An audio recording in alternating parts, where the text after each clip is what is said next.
আসসালামু আলাইকুম রহমতুল্লাহ। আশা করি আপনারা সবাই ভালো আছেন। আল্লাহর রহমতে আপনাদের দোয়ায় আমিও ভালো আছি। আজকে আপনাদের সম্পূর্ণের সাথে একটা বেশ কমন ওষুধ সম্পর্কে আলোচনা করব। সচরাচর প্রায় সময় কমন ওষুধ নিয়ে আলোচনা করি। আজকে এমন একটা ওষুধ নিয়ে আলোচনা করব যেটা কম বেশি সচরাচর সবাই ব্যবহার করছেন। এটা এক ধরনের ওটিসি মেডিসিন, অর্থাৎ প্রেসক্রিপশন ছাড়াই এটা যে কেউ বাজার থেকে কিনে ব্যবহার করতে পারেন। সেটা হলো এতক্ষণ যেটা বলতেছিলাম, সেই ওষুধটা হচ্ছে যে স্যাভলন। স্যাভলন অনেকেই দেখেছেন এবং ব্যবহারও করেছেন। বহুল পরিচিত এবং বহুল ব্যবহৃত একটা ওষুধ। এটা একটা দেখেন, আমি আগে দেখাই। আমি স্যাম্পল হিসাবে একটা স্যাভলন একটা ক্রিম নিয়ে আসছি। এটা এই যে স্যাভলন স্যাভলন এই যে স্যাভলন এই ক্রিমটা, এই যে দেখেন, এটা স্যাভলন ক্রিম বাজারে পাওয়া যায়। এটা 30 গ্রাম, 60 গ্রাম, 100 গ্রাম বা বিভিন্ন পরিমাণে পাওয়া যায়। আর এখানে দেখেন লেখা আছে অ্যান্টিসেপটিক ক্রিম।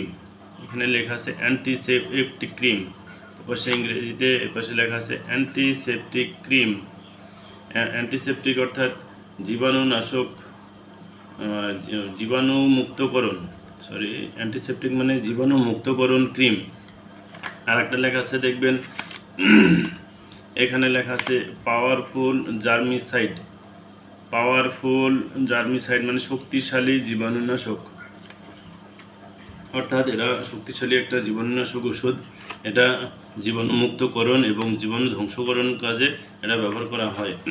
এছাড়াও কীটপতঙ্গের কামড় বা রোদে পুড়ে গেছে এমন জীবাণুমুক্তকরণের ক্ষেত্রে, কোনো জায়গায় কেটে গেছে, ফেটে গেছে, অ্যাক্সিডেন্টাল কোনো কাটা, তারপরে স্ক্র্যাচ অর্থাৎ কোনো আঁচড় লাগছে, তারপরে ফোসকা পড়ছে, চুলকানি বেরোইছে বা চুলকানি হয়, ত্বক পরিষ্কার করার কাজে, এবং নোংরা ক্ষতগুলো অর্থাৎ দীর্ঘদিন ধরে যেখানে শরীরে কোনো জায়গায় দেখা যাচ্ছে ঘা হয়েছে, ক্ষত হয়েছে, ঘা শুকাইতে অনেক সময় লাগে, সেই সব ক্ষতগুলোর ট্রিটমেন্টের ক্ষেত্রে এটা ডক্টররা প্রেসক্রাইব করে থাকেন বা ব্যবহার করে থাকেন।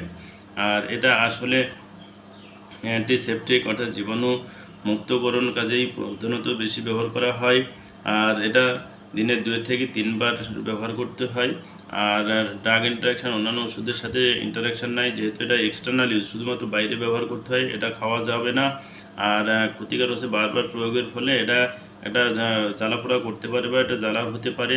প্রেগনেন্সি অবস্থায় এটা ব্যবহার করা যাবে, নিরাপদ, তেমন কোনো সমস্যা নাই। আর সতর্কতা, কান, মিউকাস বা মুখগহ্বরের ভিতরে এটা ব্যবহার করা যাবে না।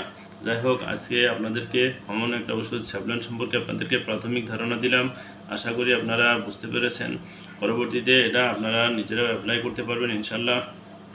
আপনারা ভালো থাকবেন, আমার জন্য দোয়া করবেন। আর আমার ভিডিওটা যদি ভালো লেগে থাকে, লাইক কমেন্ট শেয়ার করে পাশে থাকবেন, আমার আইডিটা ফলো দিবেন। আসসালামু আলাইকুম রহমতুল্লাহ।